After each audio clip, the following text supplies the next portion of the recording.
What's good, guys? Welcome back to my channel. Today I'm going to talk to you guys about why I quit drinking. The story of why I gave up on alcohol actually has very little to do with alcoholism.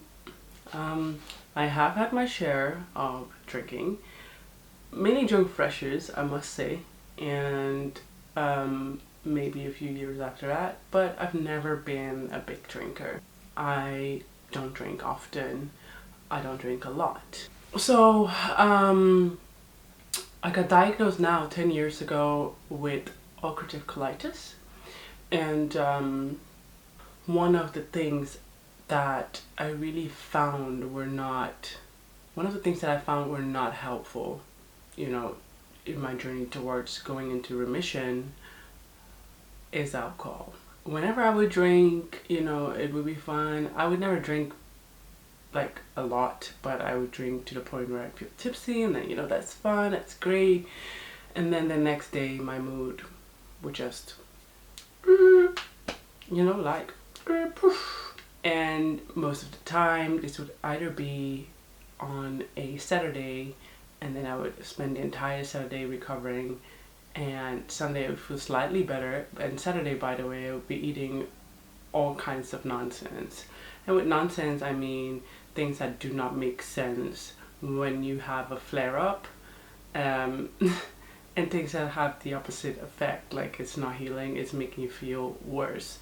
It's only like temporarily making you feel better, but in the long run, like you're trying to spend the entire day to recover, and then the next day I feel horrible because of the food that I've eaten because I was hungover.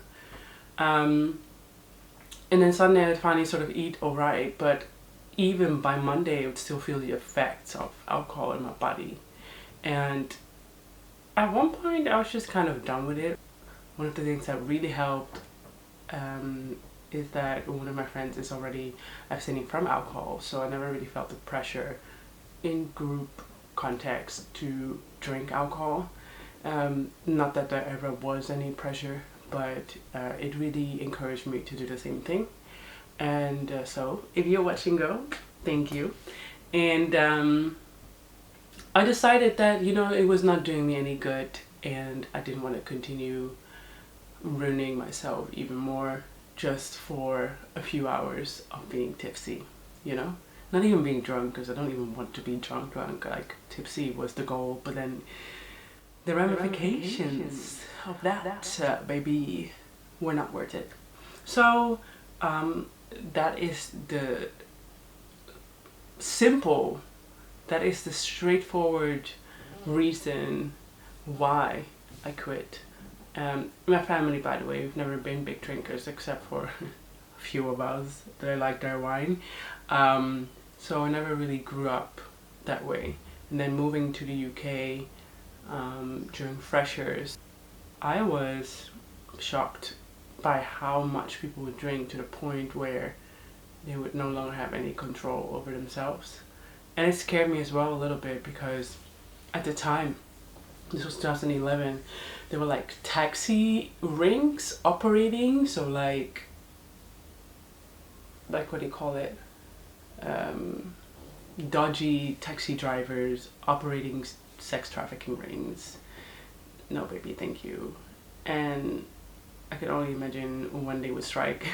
So I was like, no thank you, I'm leaving the club sober. This was 10 years ago, and ever since I have drunken alcohol, but like I said, just having to recover the entire weekend just from a few hours of drinking was not worth it for me. And I really am so over not being in remission, and I'm so over these symptoms. And I say that having eaten a burger yesterday. Baby steps though. So alcohol is now no longer part of the lifestyle. Mocktails are also quite difficult because a lot of them are made with syrup, and syrup is can be high in refined sugar. It generally is, actually. And so I'm trying to avoid that too, kind of, but again, I have had a virgin Bellini. Is that what they call it? I have no idea. So honestly, yeah, that's it. I am sick of having these symptoms. I'm sick and tired of being sick and tired. So I'm taking baby steps. First step is no more alcohol.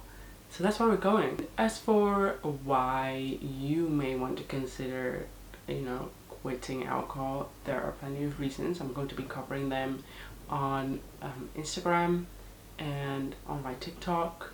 But I would say the main reason for me is that I just don't think it's worth losing my weekend over a few hours of alcohol when there are so many things I want to do and explore and experience. Secondly, it really does disrupt your sleep, and I'll be going into that as well. But also, alcohol generally, apparently, drinking alcohol is more harmful for people who are born with female genitalia as opposed to people who are born with male genitalia. So that is something useful to know. For me, one key reason is that it really messes with my mood and my energy levels. Secondly, it feeds the bad bacteria in my gut, so honestly it can contain my cravings the next day, and this is not helping me towards healing. And then thirdly, it really can disrupt your sleep, and I know that when I have drunken alcohol, I usually have night sweats. It's not fun. But also it prevents you from having this deep sleep. So these are 3 reasons, but I'll be covering more reasons why you might want to consider abstaining from alcohol. That is the reason why. No crazy story like, oh my god, I went too far. And if that is you, don't feel ashamed. But no, it's a very straightforward reason. I just want to have agency in how I am healing from this, and alcohol is removing all of that, because it just brings in factors that are in my control but extremely difficult to control. I hope to see you here again next week when I am covering the new diagnosis that I have received and some update about my physical well-being. I heard some stuff from the doctor and I was like, boy, I am 29. 29. Ooh, really? Really, that's me? Anyway, looking forward to having you here again next week. See you then. Bye.